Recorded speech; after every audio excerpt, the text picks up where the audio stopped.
नाही आस देहाची, तुका म्हणे पायापाशी येन ऐशी वासना. हेच आता माझी सेवा, चिंतन देवा करीतो. श्रीमंत श्री जगद्गुरु तुकोबाराय या अभंगातून भगवंताशी संवाद साधतायत. आपल्या मनामध्ये असणारी अपेक्षा भगवंताच्या समोर व्यक्त करून भगवंतानी ती अपेक्षा पूर्ण करावी, अशा प्रकारची इच्छा व्यक्त करतायत. वारीच्या निमित्तानं तुकोबाराय सगळ्याला बरोबर घेऊन भगवंताचं भजन करत पंढरपूरला गेलेले आहेत.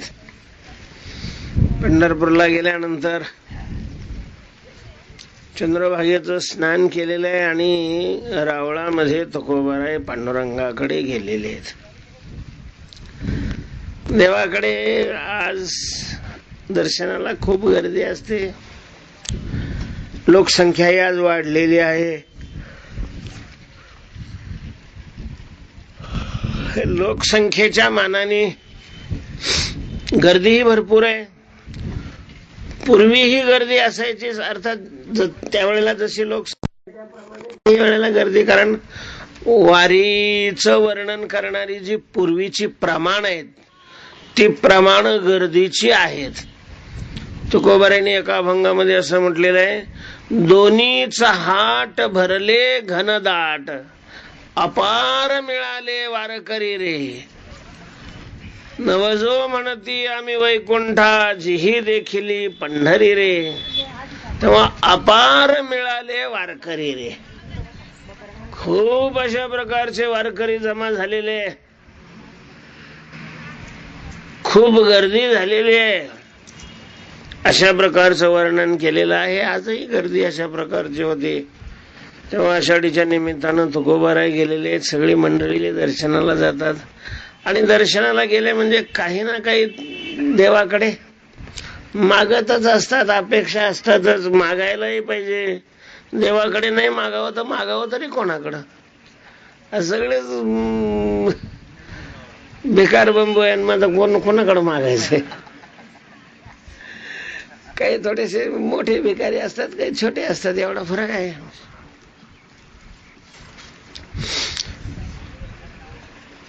पण तुकोबारासारखे ज्यांनी सेवा करून देवावर ओझ केलेलं आहे, अशी निष्काम सेवा करणारे, प्रामाणिकपणे सेवा करणारे अशी जी मंडळी आहे,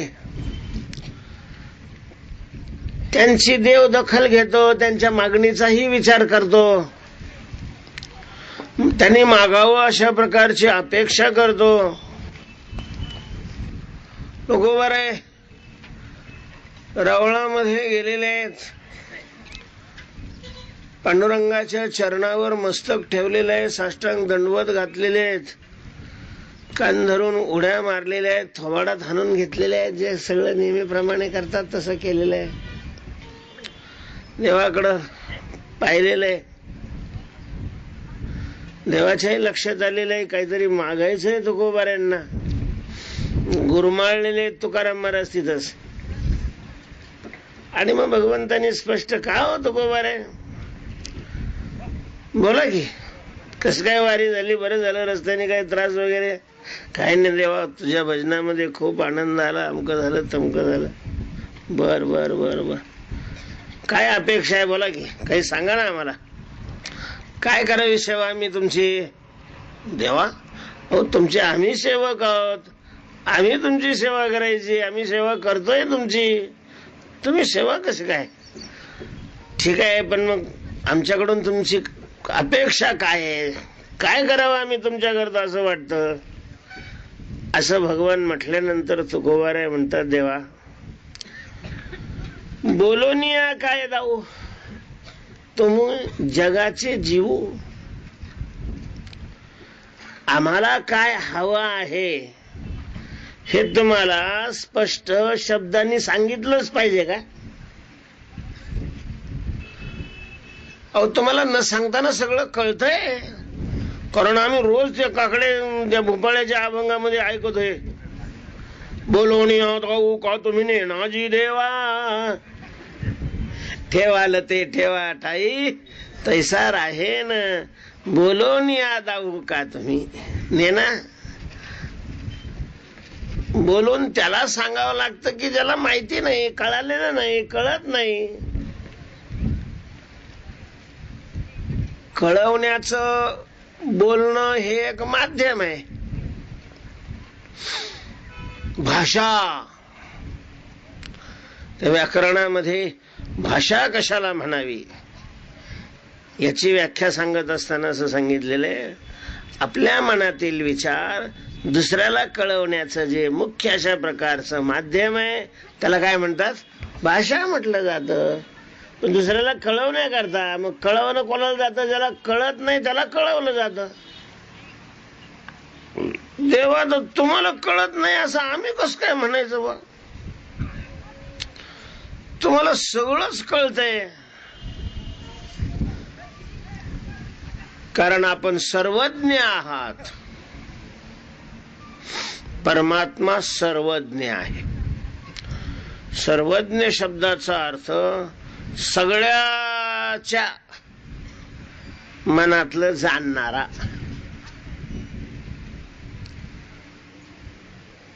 भगवान स्वतःही म्हणतात, भगवत विषयक शास्त्रही तशाच प्रकारचं वर्णन करतंय, संतही वर्णन करतात आणि भगवंतांनी इथे मान्य केलेलं आहे. यहा सर्वज्ञ हा सर्ववेद वेदामध्ये म्हटलेलं आहे. जो सर्वज्ञ आहे. कुणी विचारलं तुम्हाला किंवा देव कोण आहे हो, अगदी डोळे झाकून सांगा, जो सर्वज्ञ आहे तो देव आहे. कारण देवाशिवाय, ईश्वराशिवाय जगामध्ये कोणीही सर्वज्ञ असू शकत नाही. बाकीच्याला जरी सर्वज्ञ म्हणत असले तरी ते सर्वज्ञ सापेक्षिक अशा प्रकारचं सर्वज्ञ असतं. निरपेक्ष सर्वज्ञ हा फक्त पांडुरंग आहे, देव अशा प्रकारचा आहे सर्वज्ञ. तो सर्वज्ञ का आहे त्याचं कारण सांगत असताना पंचदशीमध्ये असं म्हटलेलं आहे की सुषुप्तीमध्ये ज्या बुद्धीमध्ये असणाऱ्या वासना असतात, त्या वासना, जगात जेवढे जीव आहेत त्या सगळ्या जीवांच्या ज्या वासना आहेत, त्या वासनेमध्ये जे प्रतिबिंबित चैतन्य त्याला ईश्वर म्हणतात.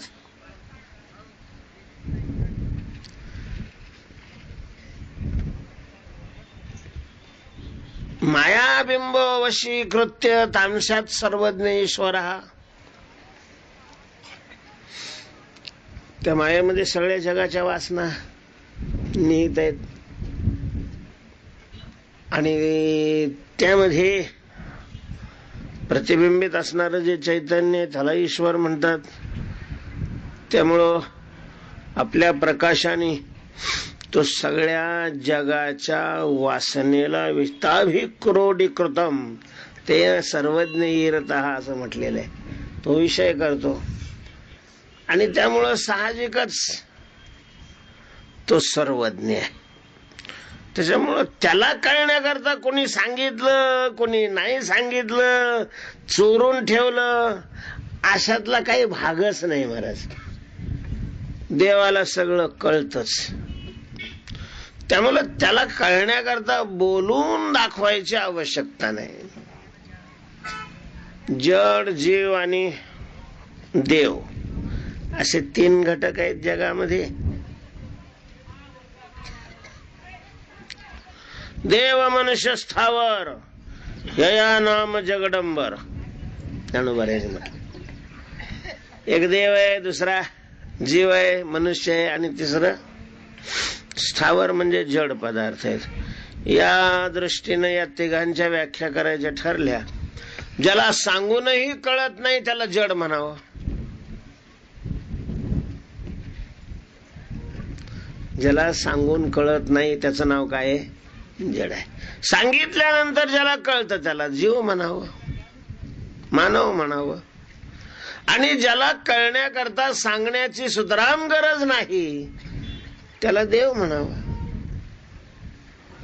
म्हणून न सांगता तुम्हा कळू येते अंतर. तर त्याचं कारण या ठिकाणी तुकोबारांनी सांगितलेलं आहे. तुम्ही जगाचे जीव, आपण जगाचे जीव आहात, जगाच्या आत आहात. त्याला अंतर्यामी अशा प्रकारचं एक नाव आहे. आणि मग माणसाला काय राव, मला जे लागत होतं ते माझ्या जीवाला कळलंच नाही, असं तुम्हाला कुठं वाक्य तरी ऐकायला मिळेल का? त्याला माहिती होतं, फक्त त्याला ज्याच्या जीवाला माहित नाही. कारण जीवाला माहित असतं परमात्मा हा जगाचा जीव असल्यामुळं जगातल्या प्रत्येक व्यक्तीला कोणाला काय हवंय, कोणाला काय नकोय हे सगळंच त्याला माहिती आहे. भगवानही म्हणतात वेदान सर्व समतीतानि वर्तमानानि चार्जुन तान्यहं वेद सर्व न त्वं वेत्थ परंतप. तेव्हा परमात्मा हा सगळ्याच्या आत असल्यामुळं त्याला काय हवं आहे, काय नको आहे, काय खोटाने केले, त्याच्या मनात काय आलेलं आहे, सगळं सगळं सगळं सगळं माहित असतं. त्याला सगळ्याचं सगळं माहित आहे. तुकोबाराय म्हणतात मग तुम्हाला देवा सांगायची काय गरज आहे? तुम्ही सगळ्याचे जीव असल्यामुळे तुम्हाला सगळं कळतच आहे ना. उगाच पिष्टपिशन न्याय कशाला करावा आम्ही? आम्हाला काय लागतं हे काही तुम्हाला माहिती नाही का? तेव्हा बोलोनिया काय दाऊ, तुम्ही जीव जगाचे. बस मी आपलं माझं कर्तव्य करत राहतो. तुम्ही तुमचं कर्तव्य करायचं की नाही आता तुम्ही ठरवा. तुम्ही मोठी लोक आहे, तुमच्याकरता आमच्यासारख्याने कुठं नियम बांधता आणि तिला एखादा फटका म्हणजे काय करता? तुमची तक्रार तरी कुठं काय कोणाजवळ करणार आहे? काय नाही चालत मरच मोठ्या पुढं छोट्याच. तुकोबाराय म्हणतात देवा आम्ही आपलं आमचं काम करतो, तुम्ही तुमचं काम करा. तुम्ही काय करता? आम्ही तुमची सेवा करतो. काय सेवा करता हो? तुकोबाराय म्हणतात देवा अहो तुमची सेवाच करतोय आम्ही, दुसरं काय करतो? आपण कोणती सेवा? कधी तुम्ही तर झाडलेलं दिसलं नाही मला, कधी पाणी आणलेलं दिसलं नाही. काय सेवा काय करता? तुकोबाराय म्हणतात देवा सेवेचं काही एकच स्वरूप आहे का? सेवेची वेगवेगळी अंग आहेत. आम्ही आपली तुझ्या चिंतनाची सेवा करतो. आम्हाला आमच्या संतांनी सेवेचं स्वरूप हे सांगितलेलं आहे. सेवा ते आवडी उच्चारावे नाम, भेदाभेद काम निवारोनी. आवडी नाम उच्चारावे ते सेवा. आवडीनं तुझं नाव घ्यावं, तुझ्या नावाचा उच्चार करावा, ही सेवा आहे. आमच्या सेवेचं हे स्वरूप आहे. आणि बस आम्ही ते तुझं नाम घेतो म्हणजे चिंतन करतो.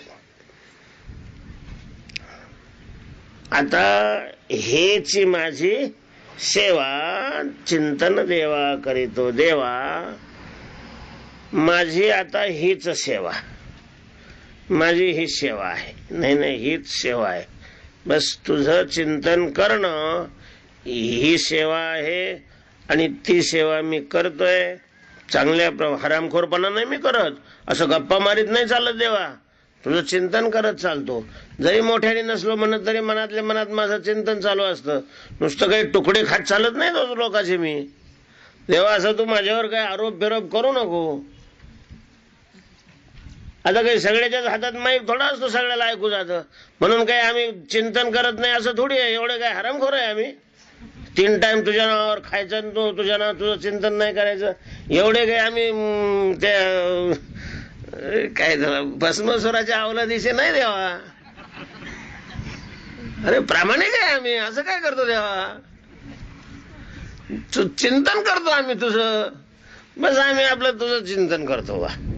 हेच माझी आता सेवा चिंतन देवा करीतो. देवाचं चिंतन. आता कोणी म्हणाल की बा देवाचं चिंतन ही सेवा कशी काय? तुझ्या नामाची सकळ, कालच अभंग गेला, पूजा अर्चन मंत्र माळ धूप दीप नैवेद्य फल तांबूळ सेव पुष्पांजळ तुका. सेवा काय आहे? समोरच्या व्यक्तीला आवडतं ते करणं, याचं नाव सेवा आहे. स्वामीची या मनोभावा न चुकीचे ह्याची परमसेवा. आणि भगवंताची इच्छा आहे की भक्तांनी माझं चिंतन करावं, स्मरण अशा प्रकारचं करावं. तेव्हा देवा मी तुझी सेवा करतोय, चिंतन अशा प्रकार. तेव्हा याच्यातून जाता जाता तुकाराम महाराजांनी हे सांगितलं की देवाचं चिंतन ही देवाची काय आहे? सेवा आहे. आणि ती सेवा मी करतोय. आता मला काय पाहिजे हे तुम्हाला काही कळत नाही का? ते कशाला मी बोलून दाखवू बा? तसं नाही. पण मग आता तुम्हाला काय एखादा प्लॉट पाहिजे, विहीर पाहिजे, विहिरीला पाणी पाहिजे, नाही का? आता लोक, शेतकरी लोक किती सरकारकडून अपेक्षा करतात बरं. हे पाहिजे ते पाहिजे. लोकांचं असं असं की विहीर पाहिजे ते पाहिजे असं नाही, पैसे पाहिजे. तसं तुम्हाला काय लागत? तुकाराम महाराजांना माहिती होता याचा स्वभाव. कारण कोणी एखादा सेवा करायला लागला, चिंतन करायला लागला, नामस्मरण करायला लागला की हा संसारातली एखादी वस्तू देऊन त्याला वाटेला लावतो. ही देवाला लागलेली खोड ही तुकोबारांना चांगली माहिती होती. तुझं लागली हे खोडी पांडुरंगा बहु खुडी. कोणाला काही त्या ध्रुवाला जागा देऊन टाकली, बस तिथं उड्या मारीत. त्या उपमान्याला क्षीराचा सागर देऊन टाकला, त्या बिभीषणाला ती लंका देऊन टाकली. असं एकाला एक देतो. अरे का मारा आलो. तुकोबारे हुशार होते. तुकोबाऱ्यांनी सांगितलं देवा आम्ही विरक्त माणसे, आम्हाला आमच्या दृष्टीनं देह हा तुच्छ आहे. देहाला ते पामर लोक आहे लय फोटो काढणारे. देहाला फार महत्व देणारी माणसं माळकरी बी असली कीर्तनकारही असली तरी पामराच्या यादीत बसतात. पामर कोणाला म्हणतात? देहाला महत्व देणाराला, जो देहालाच देव मानतो. देह खंडानाम आत्मा ईश्वर पाषाण प्रतिमा यया परवती प्रमा ढळोची नेने जीवतोची देव. भोजन ते भक्ती, मरण ते मुक्ती पाखंड्याची. आम्हाला नाही देवा देहाविषयी एवढं कोड कौतुक. उदास असतात भक्त शरीरावर. भक्तायशे जाणं जे देही उदास, आम्ही तरी आस झालो टाकोनी उदास. विरक्ताला देह तुच्छ असतो, त्याला देहाचीच आशा नाही तर मग देह संबंधी देहाला लागणाऱ्या वस्तूची अपेक्षा असेल हे वेगळं सांगायची आवश्यकता नाहीये. त्यामुळं आम्ही त्याविषयी तुझ्याकडे काही मागणारच नाही आणि तू दिलं तरी घेणार बी नाही.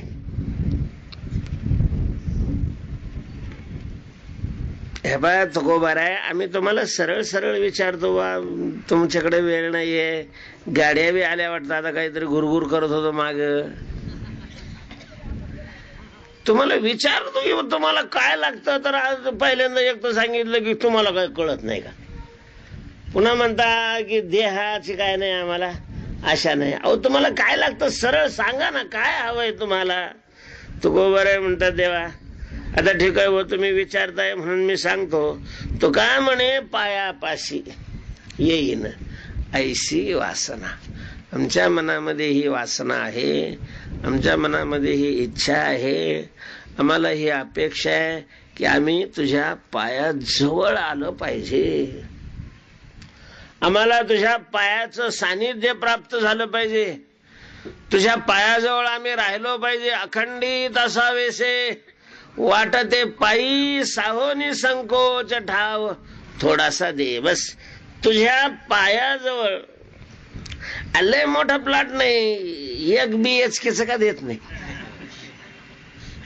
लय मोठी जागा पाहिजे असं बी काही नाही. थोडीफार असं टेकायला तिथं आम्हाला जागा दे, दुसरं काय नको. तुझ्या पायाजवळ जागा दे, तुझ्या पायाजवळ आम्ही येऊ, अशा प्रकारची आमची अपेक्षा आहे. त्याच्याकरता आम्ही चिंतन करतोय, त्याच्याकरता बाकीच्या सगळ्याचा त्याग केलेला आहे. त्या पायाजवळ, बस पायाजवळ हवंय. माझे चित्त तुझे पायी राहे, ऐसे करी काही. धरनिया बाही भवहा तारी दातारा. तुझ्या पायाजवळ आम्ही म्हणजे चित्त. देवाने विचारलं, काय एवढं पायाजवळ, एवढं विशेष काय आहे बरं, तुम्हाला काय वाटतं, काय आहे माझ्या पायाजवळ? देवा, ते तुम्हाला नाही कळायचं. तुमच्या पायाजवळ काय आहे हे खरंच जरी सगळी तुम्ही शास्त्र सांगत असले, तुम्ही सर्वज्ञ नामकं